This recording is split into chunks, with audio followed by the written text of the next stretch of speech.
Dnes by som sa rada venovala ďalšej časti afirmácií a to je trošku ťažšia časť afirmácií. To je vyrovnávanie s minulosťou alebo pracovanie s minulosťou, ako ju tak spracovať, aby nám už nezasahovala do života terajšieho a keď nám aj zasiahne, aby sme vedeli spôsob alebo ako sa máme v danej situácii zachovať alebo ako ju rýchlo spracovať. Ja som si zvolila metódu 3 dní. Ak ma niečo trápi, postavím si ten problém pred seba, pozriem sa na neho, som k sebe maximálne úprimná, ale do 3 dní ho spracujem, ale tým pádom pre mňa je vyriešený, zabudnutý, poslaný preč. Lebo moje heslo je: lúčim sa s tebou minulosť, vitaj moja drahá prítomnosť. A rozprávam cez vlastné skúsenosti a len skrátke poviem niečo o sebe. Volám sa Alenka, to už určite všetci viete, pochádzam z malého mestečka a vyrastala som v rodine 2 alkoholikov. Otec pil dlhé roky, mama začala piť až po otcovej smrti, lebo určité veci nezvládla alebo nespracovala a do toho sa jej prijavila jedna vážna psychická choroba, ale ja napriek všetkému hrdo, smelo, statočne pokračujem svojim životom. Aj v tej chvíli, keď som mala tých 18-20 rokov, dokončila som si ekonomickú školu, začala som pracovať v zahraničnom obchode, cítila som sa vynikajúco, ale napriek všetkému som cítila, že tá minulosť mi tak zasahuje do života, že sa necítim alebo si nezaslúžim toľké šťastie, čo mi vlastne išlo z tej práce, ktorú som vykonávala. Vo svojej práci som bola dobrá, vedúci ma dokonca navrhol, aby som išla študovať na vysokú školu ekonomickú. Ja som to odmietla, lebo v tej dobe som bola veľmi zamilovaná do svojho manžela, vydala som sa a tešila som sa, že som vydatá, že som v bezpečí a že sa bude niekto o mňa starať. Samozrejme, každá žena, čo sa vydá, čaká, že hneď otehotne, mne sa to nedarilo. Dlhé roky som sa venovala tomu, aby som ostala tehotná, ale vesmír to tak nechcel. Prežívala som veľmi ťažké stavy depresie. Tie dámy, čo to zažívajú alebo zažili, určite ma plne chápu, ale časom som sa nejako týmto zmierila, vyrovnala, ale otehotnela som mimo maternicovo. No to keď som zistila, tak to už bol úplný môj koniec, padla som na úplné dno, a myslela som si, že už úplne môj život končí. Žila som rok v tak ťažkej depresii, že ten rok si vôbec nepamätám.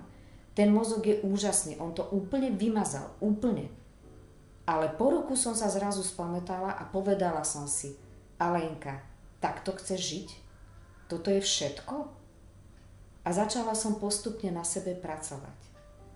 A drahí moji, ja vám ponúkam jeden spôsob, alebo viacero spôsobov, ako sa vyrovnať s minulosťou. Predovšetkým, základný predpoklad, keď sa už chcete popasovať s minulosťou, je byť k sebe maximálne úprimný. A čo to znamená? Maximálne úprimný znamená posadiť sa, pozrieť sa na seba, aj keď sa trápite, máte depresiu, žiaľ, smútok, to sú všetko negatívne pocity, ale pozrieť sa na seba a povedať si: dobre, toto je môj terajší stav. Ako ho môžem zmeniť? Je na to spôsob. Jeden krásny spôsob. Napísať si všetko o sebe. Všetko. Ale čo znamená, že všetko, tak všetko. To znamená, začnem detstvom. Lebo v detstve sa nám dávajú prvé kódy do hlavy od našich rodičov. V tej dobe, v detstve, sú rodičia pre nás maximálne autority a my im veríme bezvýhradne všetko. To znamená, napíšme si tam všetko. Pozitívne, negatívne, čo nás trápi, čo nás hnevá na našich rodičoch, čo nás hnevá na našom detstve. A tak pokračujeme aj až do terajšej doby. A dopisujme si ten scenár, pracujme na tomto, dá sa povedať v úvodzovke, scenáre našom, čo sme zažili, pracujme mesiac.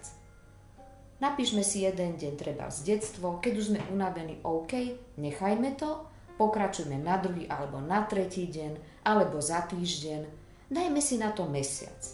Zavrime to, týždeň sa toho vôbec nedotknite, ale po týždni zoberte svoj vlastný scenár do ruky, scenár minulosti, pozrime sa na neho a presne vám viem povedať, presne vyskočia veci, ktoré vás trápia dodnes. A to znamená, že každá myšlienka, každá veta, čo vám vyskočí, je už bremeno, ktoré vy už v terajšej dobe nepotrebujete. A už samotná karta, keď si vyťahnete nechaj minulosť, znamená, že vy už ste spravili krok dopredu. To znamená, že z tej minulosti, čo ste stáli zakotvení, už je krok dopredu.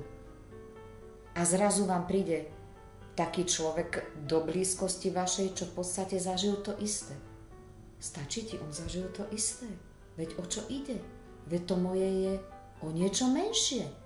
Alebo príde vám človek, čo zažil oveľa horšie. A vy si poviete, Bože, tak s týmto sa trápim. A začnem s tou myšlienkou alebo s tou vetou pracovať. Ale ja netvrdím, že to je ľahúnke a že cak a už je všetko preč. Nie. Vy ten scenár používajte dovtedy, pokým vám už z tej minulosti nevyskočí nič. Už keď nevyskočí nič, pekne zoberiem celý scenár, elegantne ho roztrhám, položím pekne na bezpečnú misku a zapálim. A pozerám do toho ohňa a teším sa. Lúčim sa s tebou, moja drahá minulosť. Vítam ťa, moja drahá, krajšia, lepšia prítomnosť. Milí priatelia, a ak vám ešte niečo z minulosti zasiahne, vôbec nevadí. Zase tú myšlienku dajte pred seba, alebo tú situáciu, alebo toho človeka. Dajte si pred seba. Ak má tá druhá strana záujem a vypočuje si vás, čo napríklad proti nemu máte, alebo čo spracovávate v sebe a vás vypočuje, je to vynikajúce, lebo sa vám vyčistí stôl a vaša myseľ a srdce je znovu krásne, čisté. Ak tá druhá strana nemá záujem, nevadí, je to jeho slobodná vôľa. Ale vy už, aby ste sa netrápili, znovu napíšte tú vec alebo situáciu na papieri, znovu pozrite, OK, spravila som všetko preto, aby som tú minulosť zmenila. A zase s láskou roztrhnite papierik a znovu spálte. Niekomu dokonca pomáha taký rituál, že chytí všetky tie myšlienky, zabalí do pomyselného batôžka, zaviaže a hodí do vody. A pozerá, ako tá voda berie tú minulosť preč. A to znamená, keď už máme úplne tú minulosť preč, tak ideme k druhej karte anielskej, buď k sebe úprimná. To znamená, že ešte keď aj stále pracujeme so spracovávaním minulosti, alebo ešte niečo, keď nám len jemnučko zasiahne do našej prítomnosti, stále buďme voči sebe úprimní. Nepočúvajme druhých, ale veď ty sa zachovaj takto a takto, sprav toto takto a takto. A teraz to takto sprav. Nie. Stále znamená, anjeli vás s láskou žiadajú. Počúvajte samých seba. Aj keď zle to pochopíte a zle spravíte, vôbec to nevadí. Anjeli vás milujú stále. A verte, že aj keď spravíte zle, vy to stále máte možnosť napraviť. Lebo spravili ste to vy. Stále sa môžete omluviť, stále sa môžete si odpustiť. Lebo najdôležitejšie, čo som teda vôbec nepovedala, je odpustiť sama sebe. Ak si odpustím sama sebe, moja duša a srdce sa voľne nadýchne. A zas môžem pokračovať. A verte mi, toto keď robíte, schodík po schodíku to ide. A ide to krásne.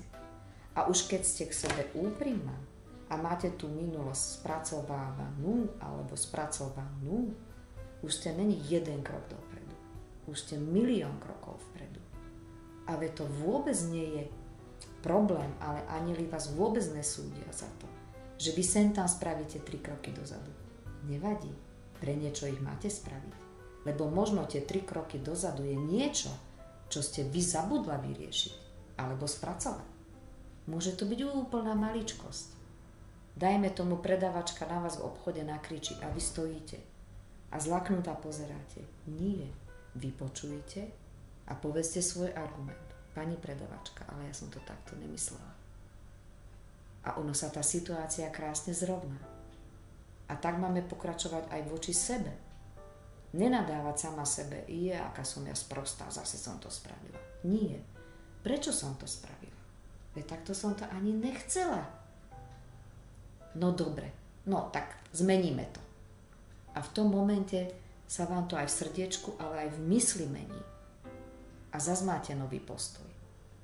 Ale to znamená, že vy sa potom už tak cítite lepšie, voľne dýchate, stojíte sama za sebou, dôverujete si a maximálne sa milujete. A prijímate sa taká, aká ste. A je tam veľmi dôležitá jedna afirmácia. Odpúšťam si, prijímam sa, dôverujem si. A takto pokračujem ja k sebe každý deň. Keď aj spravím chybu, vždy si poviem, Alenka konala si najkrajšie, najlepšie, ako si vedela. Odpúšťam si. Prijímam sa taká, aká som, aj keď s chybami. Ja sa milujem aj s chybami. Ale prevažuje mi tam viac pozitívne. Tým pádom do toho pozitívneho batôžka som si darovala jednu krásnu, láskyplnú myšlienku. A dôverujem si, veď to je najväčší dar. Takže keď sa zjavia aj pochybovači vedľa mňa, no toto ti nepôjde, to je odpísané na neúspech. Nie, ja si plne dôverujem, lebo ja som presvedčená o tom, že je to dobré. Tým pádom prejavujem najväčšiu lásku sama sebe, ale aj k svojmu okoliu. Tým pádom aj svoje okolie veľmi rada vypočujem, pomôžem, poradím. A o to ide. Ja prijímam každého človeka takého, aký je. Lebo všetci sme dokonalí. Tvoríme jeden krásny celok. A na tieto dve karty naväzuje úplne najkrajšia karta. Nie je sa čoho obávať.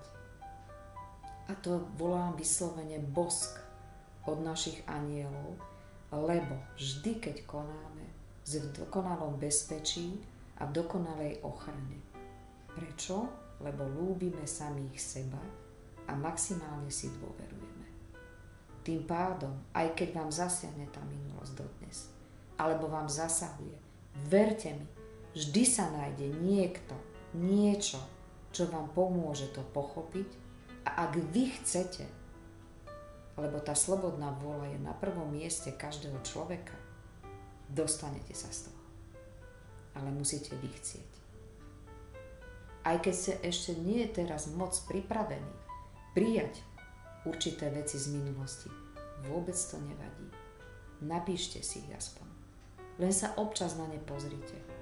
Ak vás to ešte stále bolí, vôbec nevadí, počkajte, pozrite na to trebárs aj o rok.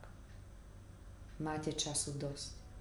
Spracujte, ale potom definitívne odhodte. A to je dnešná naša afirmácia.